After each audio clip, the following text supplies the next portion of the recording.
Selamat pagi Pak Randi dan juga rekan-rekan kelas J2EA. Pada minggu ini kita sudah membahas mengenai project scheduling, yaitu legging, crashing, dan juga activity network. Berkaitan dengan forum diskusi yang diposting oleh Pak Randy yang berkaitan dengan crashing, saya akan menjelaskan mengenai crashing itu sendiri. Di dalam project management, crashing adalah teknik yang digunakan untuk mempercepat penyelesaian project dengan cara menambah penggunaan sumber daya sehingga mengurangi durasi aktivitas project. Dampaknya project dapat selesai lebih awal dari waktu yang sudah ditentukan sebelumnya. Menurut saya sendiri, crashing ini sangat berguna di dalam strategi project management, terutama untuk mempercepat jadwal dan juga optimasi penggunaan sumber daya.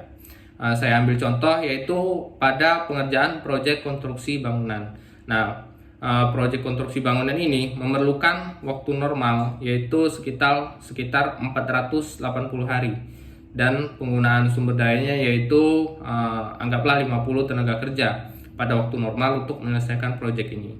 Nah, di tengah pengerjaan proyek, klien mengalami perubahan permintaan di mana mereka mengajukan supaya proyek dapat selesai dengan waktu yang lebih awal dari waktu yang ditentukan sebelumnya. Nah, strategi yang dapat kita gunakan untuk mempercepat pengerjaan proyek ini sehingga proyek dapat selesai lebih awal. Yang pertama adalah kita dapat menambah penggunaan sumber daya.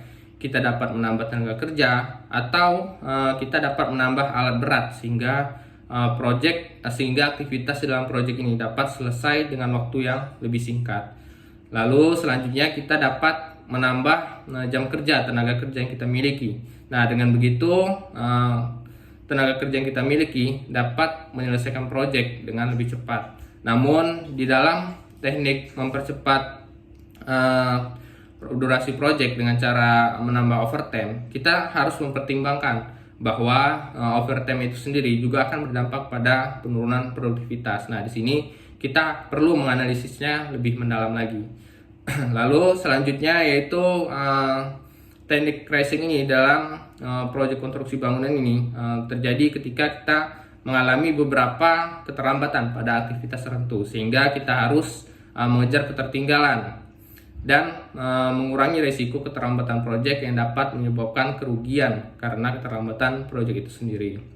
Nah, di sini kesimpulannya dapat saya simpulkan bahwa teknik crashing ini sangat berkontribusi besar di dalam strategi project management, terutama ketika project dihadapkan pada perubahan deadline dan juga keterlambatan aktivitas yang mengharuskan kegiatan di dalam aktivitas project selesai lebih cepat. Demikian Pak Randi menurut saya. Assalamualaikum warahmatullahi wabarakatuh.